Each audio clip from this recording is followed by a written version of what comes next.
Спортската манифестација Пролетни денови на училишниот спорт се реализира трета година поред во Штип. Идејата за нејзино започнување на Сојузот на училишен спорт во соработка со Оделението за образование при општина Штип.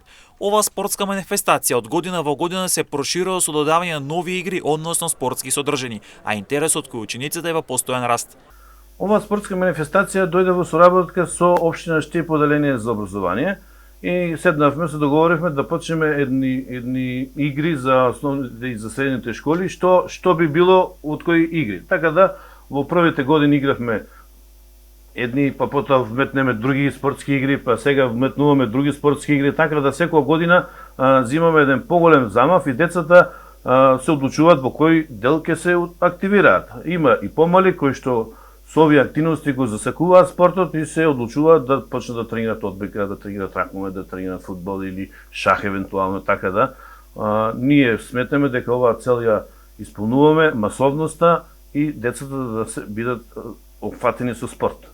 Шахот за прв пат годинава беше опфатен, интересот за истиот е голем кој учениците, а дополнителна предност е што Штип го има и шаховскиот клуб Нов напредок, кој има и школа за млади шахисти. Па ние гледаме дека шахот веќе зема некој замав во Штип и одлучивме оваа година да го вметнеме и шахот во овие пролетни денови на училишен спорт.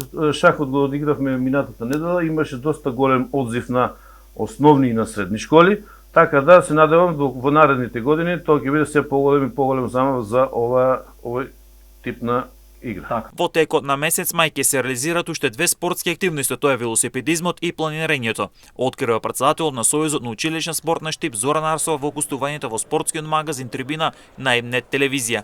Планирано е велосипедизмот да биде на пешачката патека, да бидат офатени сите школи, да речеме по неколку велосипедисти.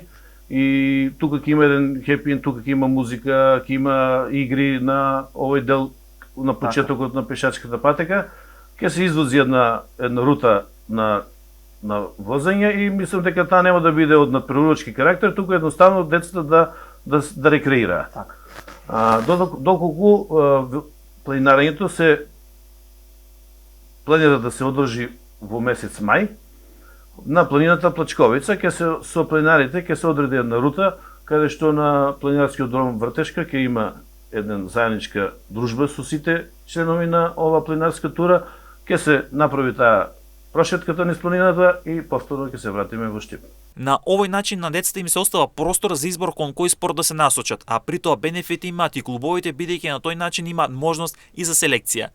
Сите градови во Македонија, некои ние сме Штип некои фатени да сите дечиња започнуваат со фудбал и сите ние други спортови малку потешко ги придобиваме децата да почнат да се занимаваат со останатите спортови. Не дека нема, со овие активности веќе децата имат поширок спектар на можности дека да го продолжат своето активности спортски, така да во одбојка гледаме дека има голем број на заинтересирани. Еве веќе и во ракометниот клуб доаѓаат дечиња што сакаат да го тренираат ракометот, исто така и во другите спортови, и мислам дека со овие активности децата имаат поголем спектар на тоа дека и што би можеле да тренираат во иднина. Спортската манифестација Пролетни денови на училишен спорт се реализира само во Штип. Истата прераснува во успешен проект и пример кој веќе буди интерес и во другите градови за негова реализација. Веќе за следната година, како што најави Арсо во гостувањето во спортскиот магазин Трибина на МНЕТ телевизија, за следната година е планирано воведување на нови спортски игри, односно вклучување на нови спортови.